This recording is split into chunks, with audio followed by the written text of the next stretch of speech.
So you just finished ULTRAKILL for the 15th time, played every game in Funk's movement shooter series, yet you still feel empty inside.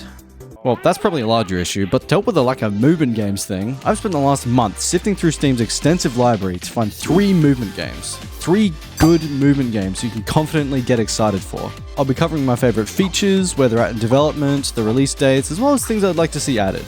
I can see you frothing at the mouth waiting to hear these so-called new movement games, so let's move on to the first one. Developed by Alexei Captain Sai, Shady Knight is a lot of things. A platformer, a hack and slash, a Souls-like apparently, but in the words of the solo developer, Shady Knight is a way to experience the power fantasy of becoming the most masterful knight, who can turn anything into a weapon and stand one against many without a scratch. I prefer medieval John Wick, but you know, we can go with that. So let's break down this description. Turn anything into a weapon.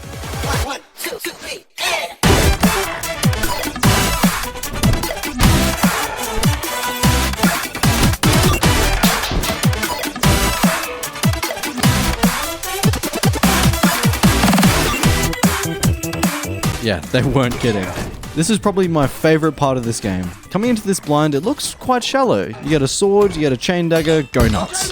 This is until you accidentally kick an enemy into a wall of spikes you'd previously assumed was just set dressing, and all of a sudden you start looking at the world differently. The entire stage becomes a playground for murder. I don't like that wording. A self-expression wonderland. Nah, I'll do. A level that previously only had one solution opens up and gives you the tools to complete it in whatever gruesome way you desire. It's this freedom that makes this next choice so smart. That's the fucking style meter, baby! This ties perfectly into the previous mechanics. Your first instinct might be to kill everything as fast as you can, but as you finish the level in what feels like record time, only to be presented with a silver medal and the middle finger, you start asking a few questions. So what can we do to increase your score? Well, let me give you a few tips. You can kick enemies into all sorts of things. You can kick all sorts of things into enemies. You can kick your sword. You can jump off your sword with your sword. You can kick enemies. You can kick planks. You get the idea. You can do a lot. So try everything, and you might just get the fabled Triple S rank. This combined with an incredible art style and great audio design makes one of the most promising demos I've played so far. I'd love to see a few bosses as well. I feel like there's lots of potential for highly interactive boss battles where the player is required to utilize every part of their kit to take them down. My mind goes to those old Minecraft block bosses where you shoot the weak spots, and the Divine Dragon fight from Sekiro, which has heavy grapple usage. As for a release date, it's to be announced, but I cannot recommend more that you go and play this demo. It's a lot of fun, and if you like any of these games, you will love this one. Another solo developer, Funky Armor Studios' Coastline is an odd case. But before we get into that whole can of worms, let's first talk about what I liked about it. The main focus of the game is movement. He said it! With most of the combat being tied in with some sort of mechanic, whether that's role-playing as Doomfist or using an enchanted trident with Riptide. You've also got your main offenders thrown into the mix as well. But the question is, what's the story? Well, here's where it gets a bit strange. You see, the demo is not very good. The story is outright missing, half the movement is very clunky, and I have no idea what the game's about. So why are you mentioning it then, you idiot? I hear you yell at your monitor angrily. Well, that's because all these issues are fixed. I see you're confused. Let me explain. So the latest version of the demo was released in July 2022, around 8 months ago. His most recent devlog was released 1 month after, in which he addressed every major problem players like myself had. So instead of describing the game based on the current demo, I'll mention the main issues and what he did to fix them. The story is outright missing.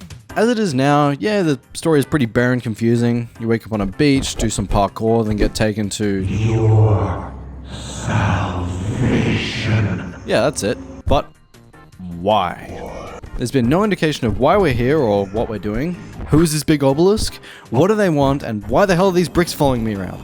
Well, as much as I'd love to give you a proper answer for this one, the dev never responded to my email, so we're just gonna have to take his word for it that I got the entire story written out coherently, and even a little in-game cinematic to kick off the story. But also the next, albeit minor problem, was some of the movement. The trident was locked to the X and Y axis, which felt really restrictive. He fixed it. The slide just sucked. You couldn't activate it in the air, and it was set to toggle instead of hold. He fixed it. It is a bit of a shame that these fixes aren't in the current version, though if it's all smooth sailing, then we'll only have to wait till November to get our grubby little hands on it. Either way, I'm really looking forward to this one. He talks about a lot more stuff in the devlog, which I won't be going over here, so feel free to watch it after you played the demo. After all the criticism, I still recommend giving it a go. Now before we get to the third game, there's a few more games that I wanted to mention that didn't really fit my criteria, so here they are in a sort of honorable mentions segment. Glass Wings is a third-person Mirror's Edge. Their motto is, no combat, no story, just run. A very bold choice and one I'm not so sure about, though that doesn't mean this demo wasn't fun. Unfazed. Being able to actually see the actions your character is doing makes it far more interesting to watch, and the lack of story, I mean, really, is it a loss? I'm just saying, if Mirror's Edge didn't have a story, would you really care? Do you even remember the story? Only having one level, the demo is very short, but apparently it's set to release this year, which, well, is unlikely, but either way, I'm still quite keen for it. Now, have you ever thought, hey, what if they made Mario Kart, but parkour? Well, probably not, but that's called Sparkour. And me and a few friends hopped into a match, and I gotta say, it's alright. I can't hear the game. Okay, I can. Oh, there it is. Oh, I hear the game too much. Yeah, let me just turn that down real quick. I'm not gonna sit here and lie to you. It wasn't really their cup of tea, but hey, I had fun.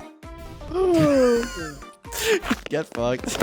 Unfortunately, it doesn't seem like it's going to be developed any further, since the latest version is from 2017, but if you're looking for a game to play with the boys on a Wednesday night, then look no further than Sparkour.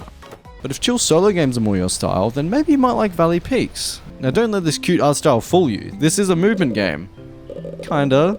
In this game you're sent from the big city to install radios on top of mountains, but the only way to reach the peak is to climb them. The mechanics are done well, climbing feels good, and there's 3 different difficulties for each mountain. I think this game is more aimed towards newer gamers and not movement lords like you and me, but even as a demo, there's a solid amount of content for you to enjoy, so I recommend at least giving it a try. You wake up in a seemingly abandoned science lab where... Wait, hang on, I'm starting to see a pattern here. I should call this video talking about video game demos where you wake up in location, I don't know, you pick. Anyway, this next game is a Portal-like, developed by Back to the Future, a team of 5 university students. The game's called Vertigo. You wake up in an abandoned science lab where you're sent to retrieve a gun that lets you pick which surface you want to be the floor. And goddamn is this fun to do. The levels are designed in a way that requires you to change gravity to either solve puzzles or reach an objective. There's something so satisfying about learning the course and perfectly timing gravity changes over and over till you reach the end gate. And the best part? This little number up here. This one. The timer. This feature single-handedly made me play this 30-minute demo for 3 whole hours. I played until I got the highest score on every level, and sure there might have only been like 30 people on the scoreboard, but I still did it. And you know what? I'm gonna check back in a week, and if there's not at least 100 people that have beaten my scores, I'll be very disappointed in you guys, alright? But yes, what I'm trying to say is that this game has huge replayability if you're competitive, but is also enjoyable enough to be a chill puzzle game with a fun, unique mechanic. One thing I did feel was missing was the story, which is partly my fault, but could also be caused by the feature I was praising so much. Now I don't know if this was just a me thing, but I found myself skipping many of the lore and hidden areas in favor of going fast, even on levels I hadn't played before. I ended up going back and playing it slower, but that should be something the player does in the first playthrough. Worry not, however, I've come up with a couple suggestions that may or may not solve this issue. Number 1 is implement a separate challenge mode that the player unlocks either level by level or once they finish the game normally. Number 2, and my preferred option, why not turn the timer and scoreboard into an in-world feature? In the starting pod, you could include the player's score as well as the times of the top 5 to 10 subjects. Above the door you could add a timer, and once you reach the end of the level, it could display the final time as well as another scoreboard with a button to continue or replay the level. Now something else I'd like to see added is some alternative paths that are tighter and harder to pull off that reward good timing and precise movement. Also maybe some stage hazards as well to force the player to react quickly to avoid them. Either way, I'm really keen to see where this one goes. The visuals manage to be unique in an oversaturated market and they seem to be quite active in their development. So go download it and be sure to join their Discord and give your own feedback. All of them will be linked below. Wow, look at that, 6 games for the price of 3. Now all these games deserve far more attention than they're currently getting, so what are you waiting for? Go and give them a try. All of them are linked below, and while you wait for them to install, why not check out this video about rocket jumping, and comment about how it doesn't have ULTRAKILL in it, or better yet, the transition at 2 minutes that no one's talking about. Thanks for watching fellas, subscribe if you're a real one, and leave a like and a comment if you'd be interested in a second episode. Bye!